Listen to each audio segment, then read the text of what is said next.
Que a graça e a paz de Cristo sejam conosco nesse Conectados com a Palavra. Adoração devida. Carta aos Filipenses, capítulo 2, 7 e 8, diz assim o apóstolo Paulo: Mas esvaziou-se a si mesmo, vindo a ser servo e tornando-se semelhante aos homens, e sendo encontrado em forma humana, humilhou-se a si mesmo e foi obediente até a morte e morte de cruz. Paulo se refere a Jesus Cristo quando fala isso. Ambrósio, um dos pais da igreja, que viveu de 340 a 397, nós recebemos dele uma palavra nesse sentido, quando ele diz: Cristo morreu de morte natural. Nós lemos e cremos muitas coisas das quais tomamos conhecimento referente à encarnação de Deus na pessoa de Cristo Jesus.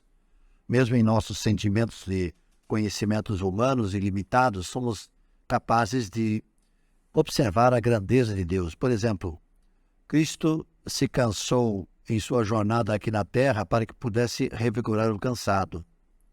Ele desejou beber quando estava prestes a dar água espiritual ao sedento. Teve fome quando esteve prestes a fornecer aos famintos o alimento da salvação. Ele morreu para viver novamente e para sempre, eternamente. Ele foi sepultado para ressuscitar. Foi pendurado naquela cruz apavorante no Gólgota para fortalecer os apavorados. Ele escondeu o céu com espessas trevas para que pudesse trazer luz. Ele fez a terra tremer para fortalecê-la.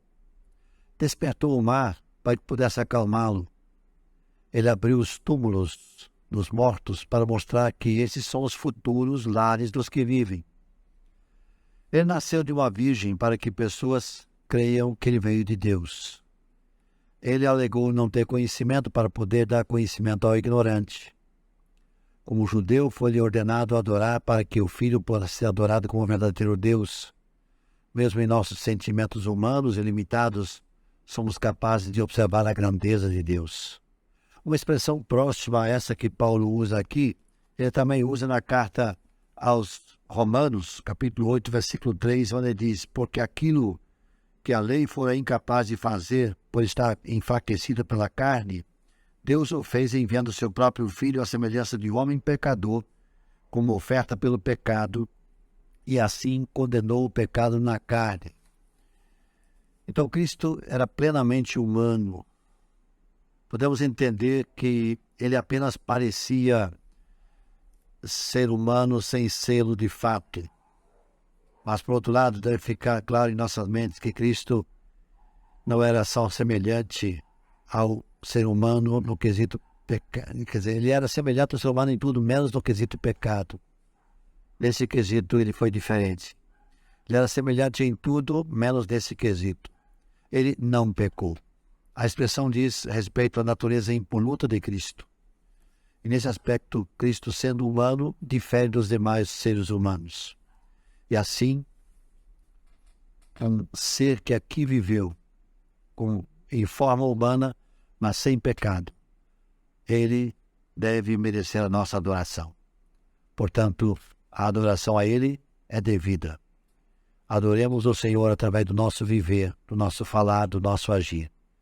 E que em nossa vida aqui nesse mundo nós possamos refletir a grandeza de Cristo. Nós não somos grandes, mas Ele é. Ele há de ser grande sempre. Ele há de ser refletido através do nosso viver, se nós formos sinceros seguidores do Senhor. Que o Senhor nos abençoe. Vamos orar? Senhor nosso Deus, obrigado porque Tu és grande. Obrigado porque Tu te revelas a nós que somos tão infinitamente pequenos em relação à Tua grandeza. Ajuda-nos, ó Deus, a nos tornarmos mais e mais seres de acordo com o Teu querer, a Tua vontade, e que nós possamos sempre adorar-Te na sinceridade do nosso coração. Em nome de Jesus. Amém.